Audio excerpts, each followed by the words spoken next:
Clay, you want to start talking first? Okay, so Sleeping Beauty. Yeah. It's been a while since we watched it. Yeah, it has. It's been a while since we watched a movie. This is going to be a double feature. Sleeping Beauty and 101 Dalmatians. And it's been like 3 weeks since we saw Sleeping Beauty? Yeah, it's been a fat minute. But... What have you been doing since just playing Trails? You've been playing Trails, yeah. I have been playing Trails. So Sleeping Beauty is just a really good movie. It beautifully animated, great acting. Arguably the best looking movie so far. I would say so. I really love the inspiration.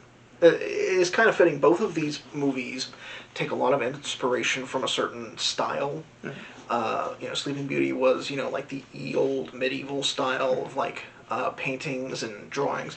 And I think it's Art Deco for 101 Dalmatians. Is that a fancy word for gritty Britain? Yeah, because that was an art style for a while.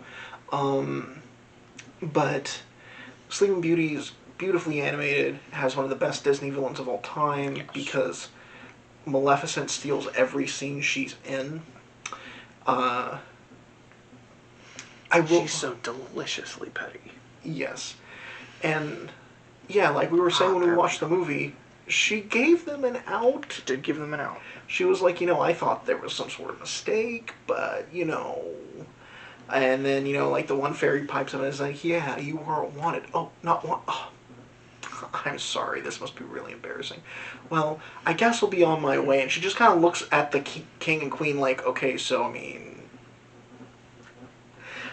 extending some offer here. And the queen is like, you're not offended? No, of course I'm not. In fact, I have a gift. Yes, she will be beautiful. Yes, she will be loved by all. But before the sun sets on her 16th birthday, she will prick her finger on the spinning wheel and die. I'm like, she gave you guys 2 chances. She did. And you fucked them both up. Now, of course, the kid didn't deserve it. No, of course not. But, come on. If that spooky bitch showed up, if I was the king and that spooky bitch showed up on my doorstep saying, yo, why didn't you invite me? I would be like, I am sorry. Try to placate her so she doesn't curse your daughter into oblivion. It's really not that hard to grasp. It's like, yeah, okay, if you piss off the good fairies, it's kind of hard to do that, and they're probably not going to be too upset. You went out of your way to piss off the evil the mistress of all evil. Which, to be fair, is that the person you want at the party? No. It's like, I can understand why they didn't invite her. Bad move, but you get it. But when you're giving an out, you gotta take it. Yeah. Who knows, Maleficent could have given her some, cool powers or whatever as a gift, But anyways, so I feel like Sleeping Beauty has a really strong first act and a really strong finale. It has a very strong finale. Yes, it does. I do feel the second act meanders a bit, and that's because it does tend to focus on the actual Sleeping Beauty. And she's honestly a very weak character. Yeah, I do think she is the weakest element of the film. She feels like a plot point and not a character. It honestly, I think you told me, the fairies feel like they're the main characters. Because they are, 100%. That's part of what makes their characterization in Maleficent so just insulting. Because they're just horrendously stupid.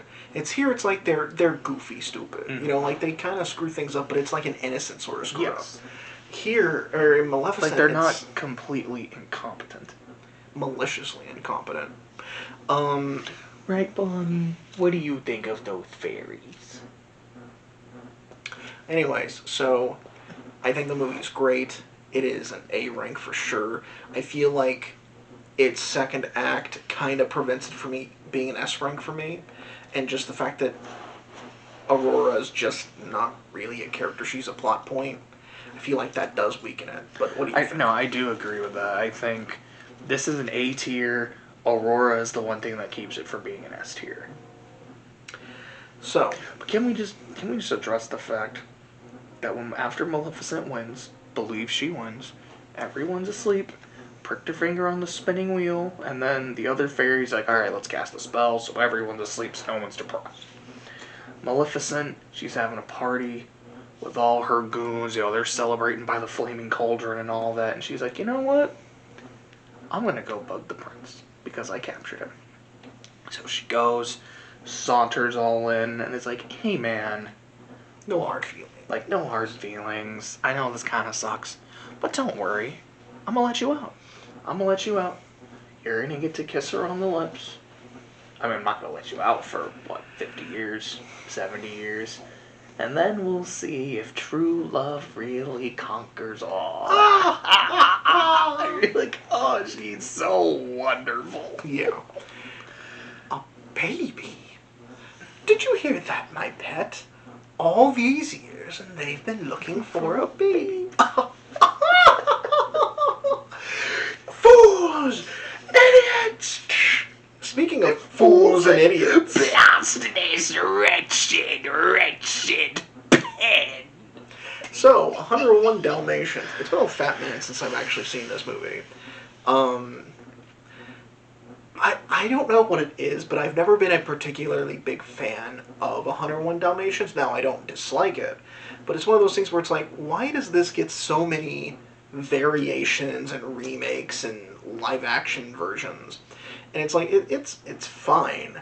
And I do think each version has their charm. You know, like, the live-action one has a beautiful Cruella de Vil. I've seen the live-action one, so... Of course, not the Emma Stone one, which I still haven't seen. I've seen the Glenn Close version, and I've seen it so many times. I love that movie. It'll be like I'm wearing your dogs. Woof, woof. But for this movie, I do really like its art style. Just that very... Yeah, just that it almost grungy, unfinished look. Like, I can see... Like, there are certain shots where I can see the, I can't remember what it's called, like but... the edge of the paper? No, it's like in character models, you know how character models are made out of shapes and then they fill in the details? It's like I can still see, like, the circle where that would be, like, the front part of the Dalmatian's body. It's like parts where that stuff wasn't erased when they should have been. But I do like it. I like how rough it looks. I feel like it's an intentional roughness. I think it's fine. It feels like a step down after Sleeping Beauty, though. Just like in terms of just the visuals. I do feel that it's a lot more consistent than Sleeping Beauty because I didn't feel like there was ever a lull in the story. Everything I felt was paced very, very well. I like the characters. I like Pongo and Perdita. Pongo's G. Pongo, you old rascal. 99 puppies. I like the humans, like Roger and Anita, darling. Roger and Anita, I like them. They're charming. But let's be real. You made a very rhetorical statement earlier when you said, I don't know why this always gets so many versions. We know why. It's because of Cruella. Just this thing. This creature from the Black Lagoon. Who has a great song about her. Cruella de Vil, Cruella de Vil. It's so great how they can take this one human being and make her such a meme.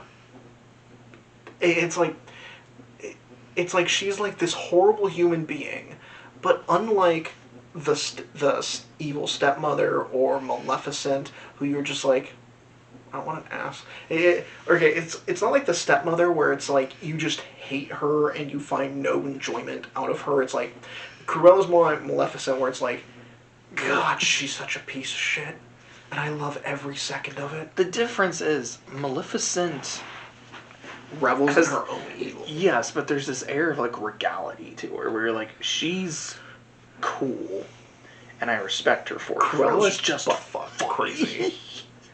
And she gets the shit kicked out of her in this. Like, I love her car when it's like just the hood is gone and it's just like this metal. She's making a nightmare face, and it's all for what? Just to make a coat? To make a few coats. Make a few coats.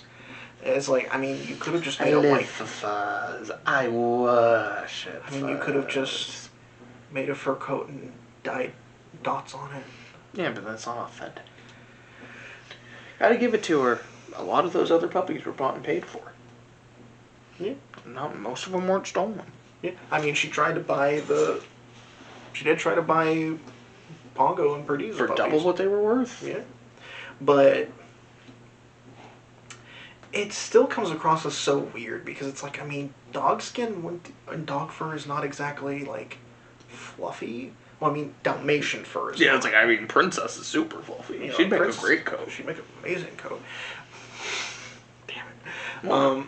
But I mean, Dalmatians It'd be like are I was very. wearing a dog. Woof woof. Her two Drews are also funny. Just, I always love that running gag where the short fat one, Jasper, is like, oh, maybe the dogs are doing this, which is exactly what they're doing, and everyone's like, you know what, that's a great idea. Whoosh, you idiot! That's like... It reminded me of a scene of The Office that I watched on YouTube the other day, where Jim and Pam are just like making sounds, and Dwight's like, that's Morse code. I know that, you guys are like making fun of me. And Jim just looks at him and he's like, what? You think we, with our limited time and limited budget, like started going to a class to learn Morse code just so we can make fun of you right in front of you? Cuts to them in front of a camera. That's exactly what we did. I need to watch more Office. Oh, The Office is great. But, I feel like 101 Dalmatians is... It's okay. It is not, like, top echelon. It's definitely not a bad movie, though. Mm-hmm. So I feel like it's a B tier for me. It's like, it's not great, it's not bad, or even average. I feel like Cruella is what keeps it from being just an average movie, because Cruella is just so funny and memorable. But yeah, what do you think? I'd agree. I think overall it's fine. I remember a lot of the movie. Yeah, you were quoting it the whole time. But I feel like that's just because, like, yeah, I've seen it. I just am really good at remembering animated movies. Less because this one is that much more memorable than the others, aside from Cruella. I like it. I think I do like the live action one a little more because I think it's just a lot funnier. I remember loving the cartoon. Couldn't tell you. The only episode I specifically remember about the cartoon was there was an episode where there was this rat, who I think was a recurring character and was a bad guy. I do remember that. Yeah, and there's an episode with the rat where he's in a wheelchair, and like he's got a cast on his leg and then something, but later in the episode, the cast is on his other leg, and they use that as like, hey, like we know that you're up to some shady crap because that. I very specifically remembered that scene, and it was the chicken that called him out on it. I do remember the chicken.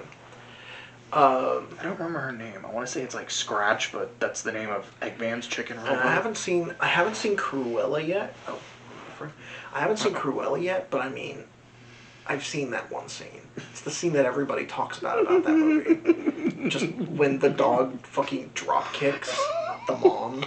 Just like stopped. I think it was as soon as Cruella showed up, you just stopped, cackled, and then it was like, I'm sorry, but I just remembered that the movie Cruella exists. Let's continue. Yeah. I don't even know if the movie's good. Apparently it's fine. I've heard mixed things. I think I've heard overall it's entertaining. Like, Which, at its worst, it's entertaining. I mean, could be worse things. 100%. It could be Maleficent. It could be Saludos Amigos. Oh. Do you mean Three Caballeros? Actually, yeah, because that was the worst one. Yeah, that's the one that we both put in F tier. It But could be Three Caballeros. I don't think it's yet bottom of the barrel. No. Because that one's... I think you're saving that for Chicken Little. Honestly, Three Caballeros is a contender for bottom of the barrel. I mean, so far. So far. For sure, but... But I don't, I mean... With the way that Chicken Little disgusts you. That's true, because it's like, the Three Caballeros is just not a fun time for me. Chicken Little is actively just a badly written movie. I'm so excited for the Black Cauldron.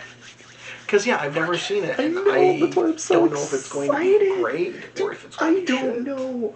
Because as a kid, I loved it. I watched it so many times. Like, Gergie, you love this movie. And then I watched it like 15 years ago or something. I was like, wait, this movie's ass. So I'm really excited to rewatch the Black Cauldron. I've only got a few left. Yeah. Hey, What's we the only next have movie? Sword in the Stone. I'm 90% sure it's Sword in the Stone. Then it's the Jungle Book, and we're done with the Silver Age. Cool. So we have, I think, like 6 or 7 movies until the Black Cauldron. Right. Yeah, Sword in the Stone is definitely, it's not going to be it ain't going to be reaching Dalmatian tier, that's for sure. What? Does that mean you think it's going to be a lot better than Dalmatians or a lot worse than A lot Dalmatians? worse than, Is it? I never cared for it. I mean, I really don't either, but that was a little aggressive. I'm going in with an open mind. I mean, it's been a bit since I've seen it, so I'm going to too, but I just remembered last time I saw it, I went, it exists. But at least the Silver Age ends with a banger. That it does. And we'll talk about it. Hopefully soon. Hopefully soon. Anything else? No.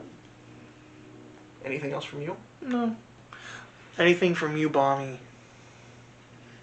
No. Alright. Bye. Bye.